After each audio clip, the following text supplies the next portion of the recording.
बोलो संतोषी माता की जय। शुक्रवार के व्रत की विधि।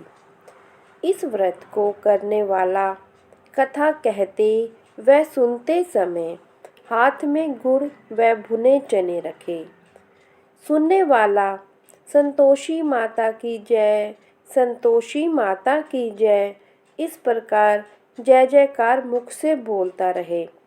कथा समाप्त होने पर हाथ से गुड़ चना गौ माता को खिलावे। कलश में रखा हुआ जल गुड़ चना सबको प्रसाद के रूप में बांटे। कथा से पहले कलश को जल से भरे। इसके ऊपर गुड़ चने से भरा कटोरा रखे।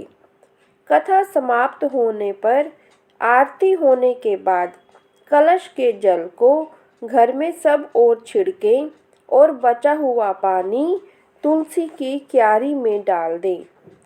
₹1.25 का गुड़ चना लेकर संतोषी माता का व्रत करें। गुड़ घर में हो तो भी ले लेवें। श्रद्धा और प्रेम से प्रसन्न मन व्रत करना चाहिए।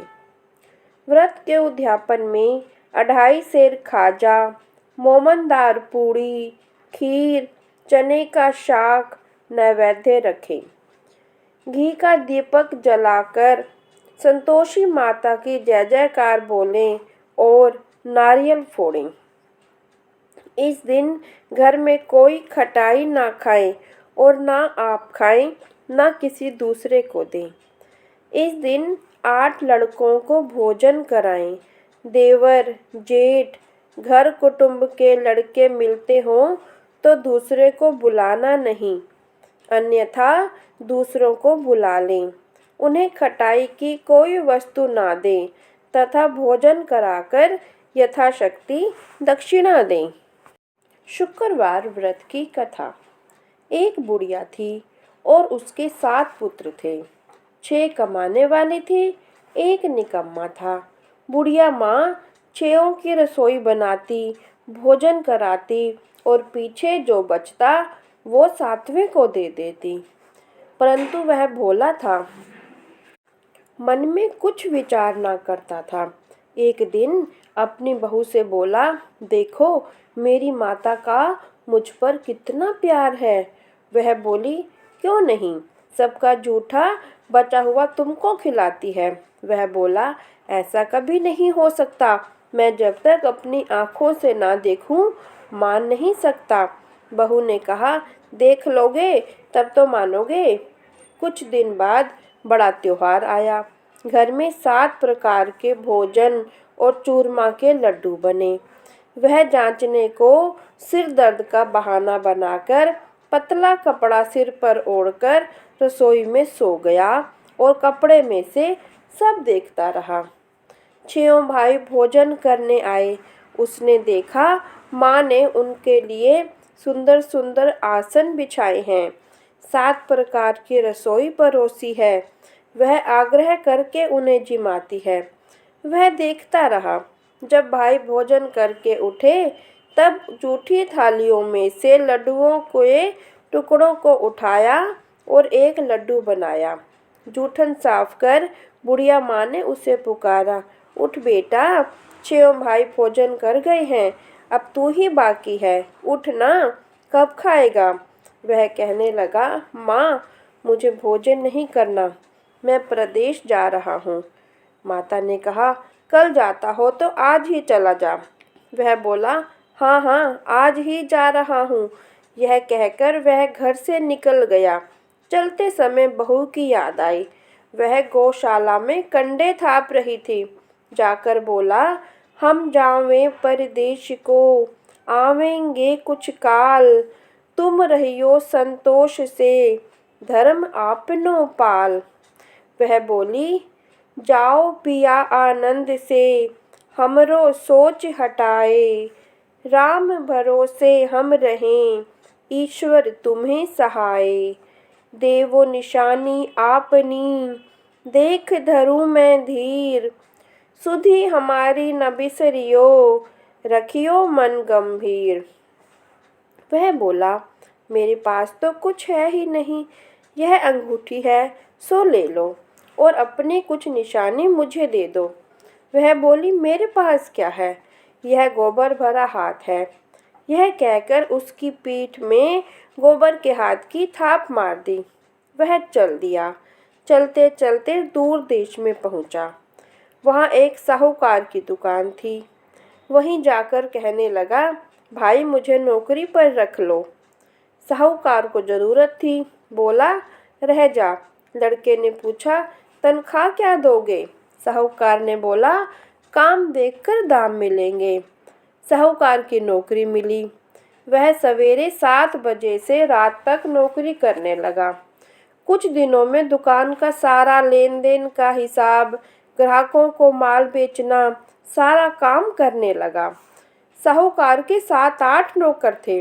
सब चक्कर खाने लगे कि यह तो बहुत होशियार बन गया। सेठ ने भी काम देखा और 3 महीने में उसे आधे मुनाफे का साझीदार बना लिया और 12 वर्ष में वह नामी सेठ बन गया और साहूकार सारा कारोबार उसके ऊपर छोड़कर बाहर चला गया।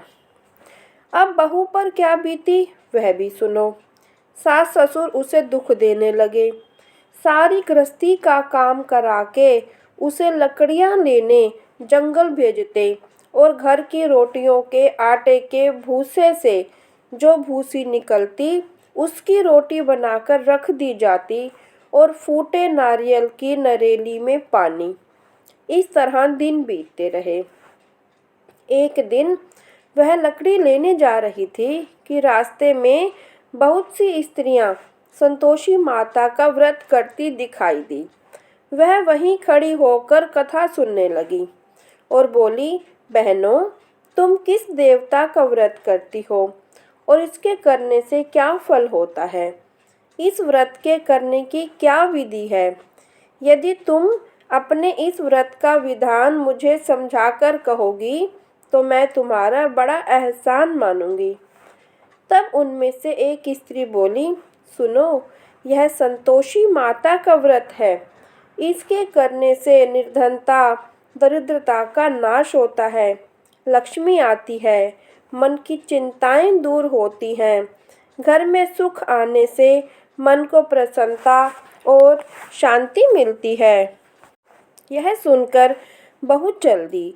रास्ते में लकड़ी के बोझ को बेच दिया और उन पैसों से गुड़ चना ले माता के व्रत की तैयारी करने लगी और सामने मंदिर देखकर पूछने लगी, यह मंदिर किसका है?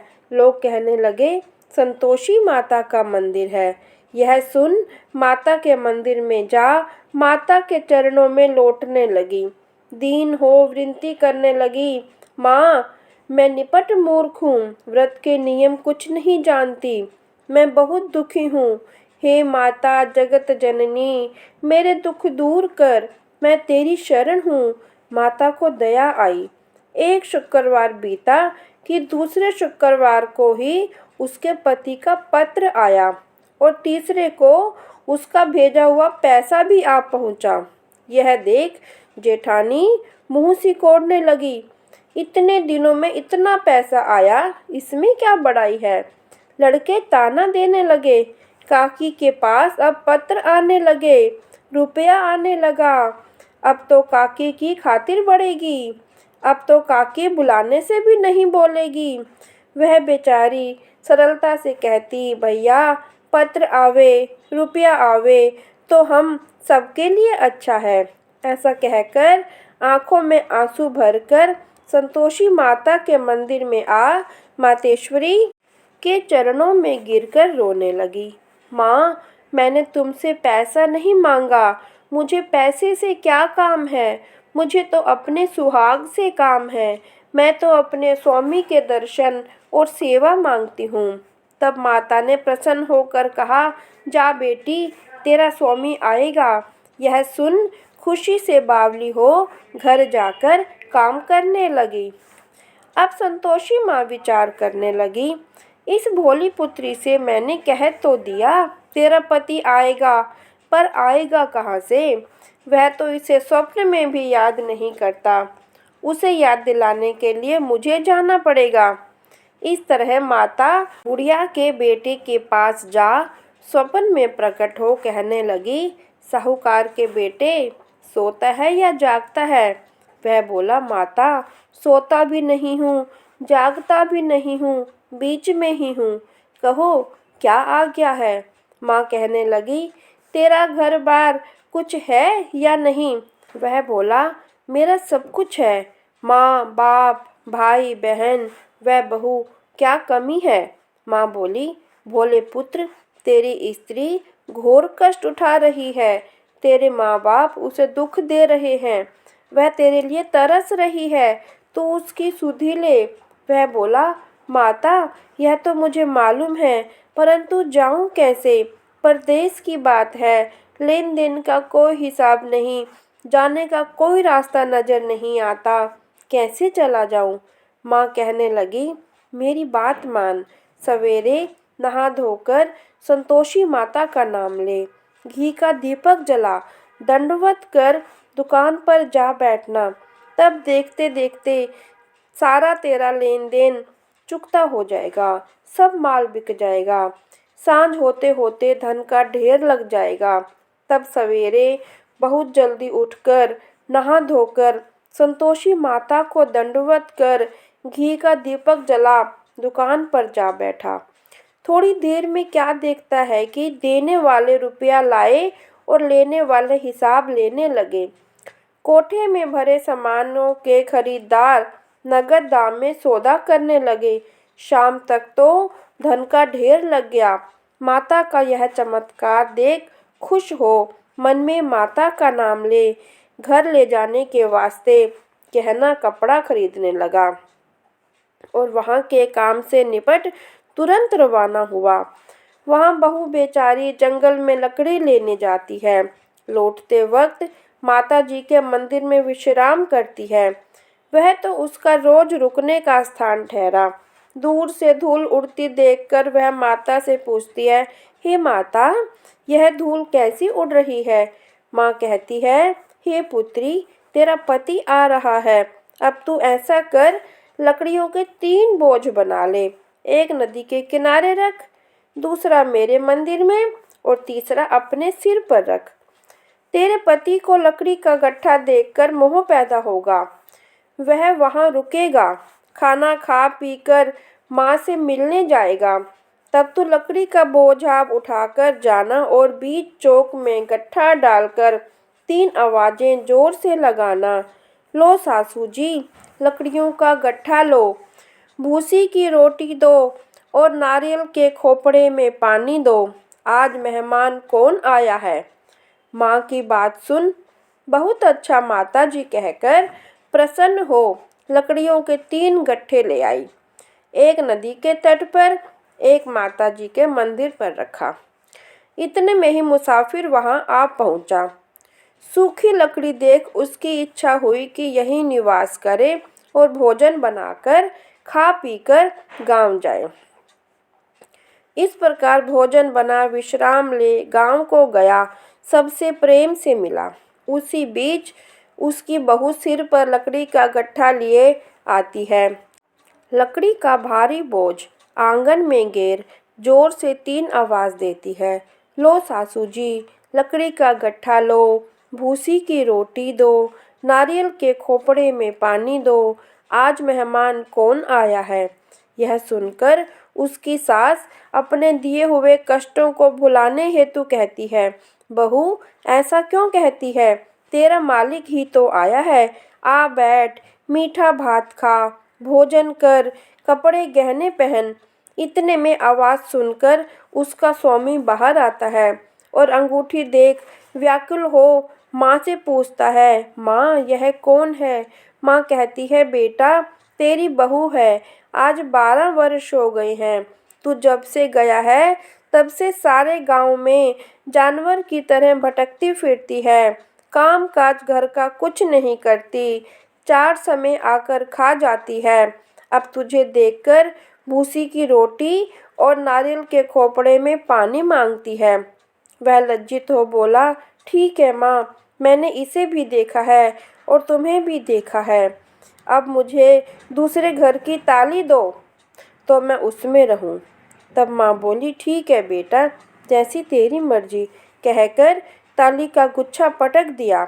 उसने ताली ले दूसरे कमरे में, जो तीसरी मंजिल के ऊपर था, खोलकर सारा सामान जमाया। एक ही दिन में वहाँ राजा के महल जैसा ठाट बाट बन गया। अब क्या था, वे दोनों सुखपूर्वक रहने लगे। इतने में अगला शुक्रवार आ गया। बहू ने अपने पति से कहा कि मुझको माता का उद्यापन करना है। पति बोला, बहुत अच्छा, खुशी से करो। वह तुरंत ही उद्यापन की तैयारी करने लगी। जेठ के लड़कों को भोजन के लिए कहने गई। उन्होंने मंजूर किया, परंतु जेठानी अपने बच्चों को सिखाती है, देखो रे, भोजन के समय सब लोग खटाई मांगना, जिससे उसका उद्यापन पूरा ना हो सके। लड़के झिमने गए। खीर पेट भर खाई, परंतु याद आते ही कहने लगे, हमें कुछ खटाई दो, खीर खाना हमें भाता नहीं, देखकर अरुचि होती है। बहू कहने लगी, खटाई किसी को नहीं मिलेगी, यह तो संतोषी माता का प्रसाद है। लड़के उठ खड़े हुए, बोले, पैसा लाओ। भोली बहू कुछ नहीं जानती थी, सो उन्हें पैसे दे दिए। लड़के उसी समय उठकर इमली ला खाने लगे। यह देखकर बहू पर माताजी ने कोप किया।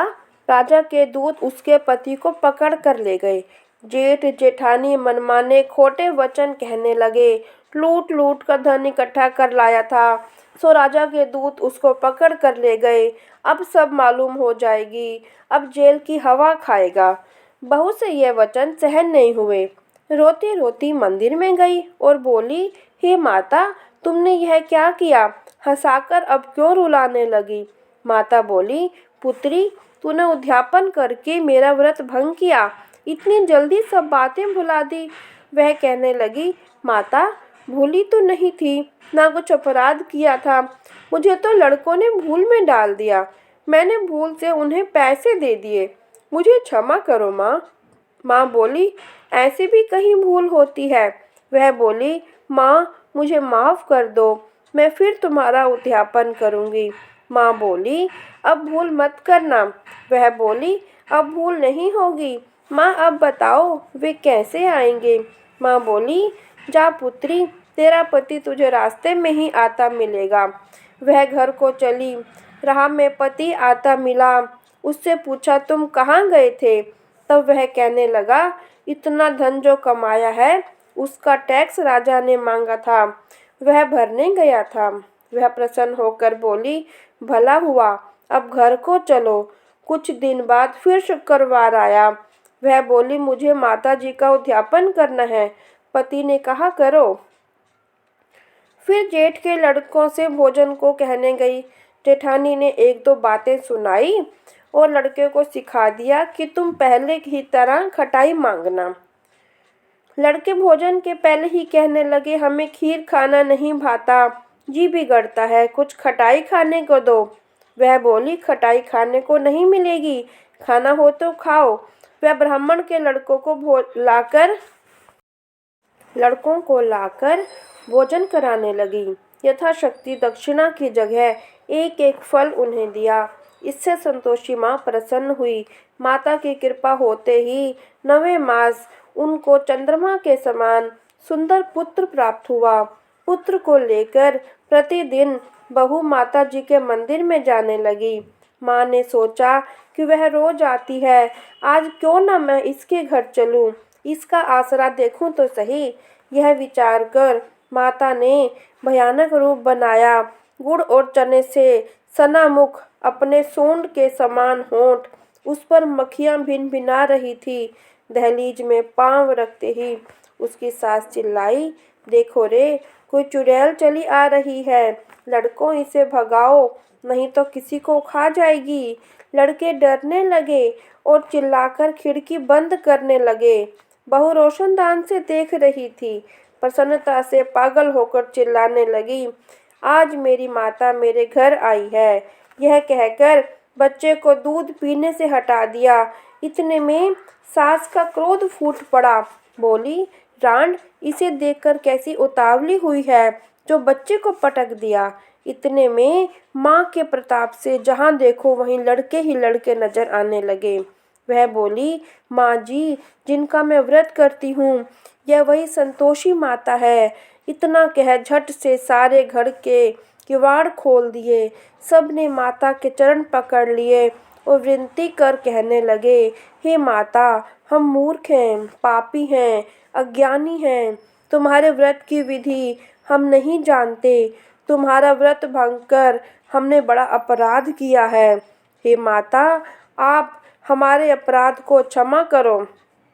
इस प्रकार माता प्रसन्न हुई। माता ने बहू को जैसा फल दिया वैसा माता हम सबको दे। जो पढ़े उसका मनोरथ पूर्ण हो। बोलो संतोषी माता की जय।